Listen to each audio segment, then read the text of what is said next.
So guys good morning. जैसा कि आपने हमारा पिछला व्लॉग देखा था, हम आए थे हमारे ससुराल में। आज डे 2 है। मायू खेल रही थी और अमन के नाना जी यहाँ पर बाहर बैठे थे जो कि बच्चों के साथ खेल रहे थे। अमन रेडी हो गया था, नहा कर आ गया और मायू का फ़ोन छीन कर भाग रहा था। इतने में मायू आ गई और रसोई में अमन के नाना जी मिठाई वगैरह पैक कर रहे थे, जो कि पिछले दिन की जो मिठाई एक्स्ट्रा हुई थी उनको जो रिश्तेदार हैं उनमें बांट रहे थे। वैसे अमन के नाना जी साइड में मिठाई वगैरह भी बना देते हैं और देखिए बहुत सारी मिठाई बची थी तो इन्होंने फटाफट पैक कर दी क्योंकि खाना ज़्यादा वेस्ट नहीं होना चाहिए।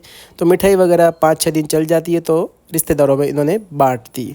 इतने में मायू वगैरह रेडी हो गई, मास्क पहनकर लोगों को डराने के लिए बाहर जा रही थी, बट इससे कोई डर रहा नहीं था। फिर मायू खाना वगैरह लेकर आ गई, मैंने खाना खा लिया और हम यहाँ से फटाफट निकल गए हमारे घर के साइड, क्योंकि बहुत ज़्यादा टाइम हो गया था। 2 दिन से हम यहाँ पर थे और हमारा स्टॉक मार्केट भी ओपन था, तो हम यहाँ से निकल गए हमारे घर की साइड। बट यहाँ पर बीच बीच में बार बार 3 टोल हमारे यहाँ पर लगते हैं, बट ये सिस्टम बहुत ही बेकार है।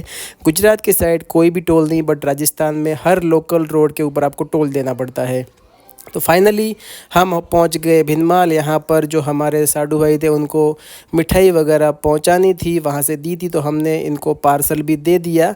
ये है भिनमाल के अंदर। तो फाइनली हम भिनमाल पहुंच गए थे। यहाँ पर हमने फ़ालूदा वगैरह ऑर्डर किया। पहले पूछा आप फ़ालूदा वगैरह खाएंगे, तो अमन की मम्मी और मैंने फ़ालूदा यहाँ से लिया जो काफ़ी अच्छा था और टेस्ट भी अच्छा था। तो हमने फटाफट फ़ालूदा लिया और हम निकल गए गाड़ी के अंदर।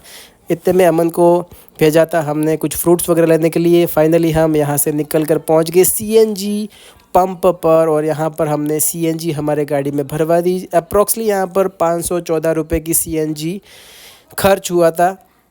पिछले व्लॉग में आपने देखा होगा कि हमने सीएनजी फुल करवाई थी 468 रुपये में और ये गाड़ी जाकर आई है अप्रॉक्सली 500 रुपये के आसपास सीएनजी खर्च हुआ है। यानी काफ़ी अच्छा एवरेज देती है। फिर हम पहुंच गए पार्वती मेडिकल स्टोर पर। यहाँ पर हमारे हैं अंकित जो कि हमारे बाय पार्सल आया था। इनको बोला कि पार्सल दे दो हमारा, बट ये बोल रहे हैं कि आपका पार्सल हमारे पास नहीं है। काफ़ी टाइम इनको बात करने के बाद, पूछने के बाद इन्होंने हमारा फाइनली पार्सल दे ही दिया, क्योंकि इनको पार्सल देकर नहीं गया था कुरियर वाला, योगेश भाई को दे के गया था। बट हमने यहाँ से फटाफट पार्सल लिया और हम यहाँ से निकल कर आ गए फाइनली हमारे घर की साइड। हमारी गलियाँ काफ़ी टेढ़ी मेढ़ी है। फाइनली हम हमारे घर पे पहुँच गए। घर पहुँचे तो सबसे बड़ी दिक्कत की गाड़ी के बीच में आ रहा था बाइक, यानी कि कामरान ने यहाँ पर गली में ही बाइक छोड़ दिया था। इसको मैंने बोला साइड में हटा दे बाइक को। फिर कामरान ने बाइक को साइड में हटाया, बट उसने वापस उसी जगह पर ला के रख दिया। बोला यहाँ से काम नहीं जमेगा तो यहाँ से हटा दे। फिर फाइनली हमने गाड़ी को ले लिया बैक रिवर्स में और गाड़ी को हमने कर दिया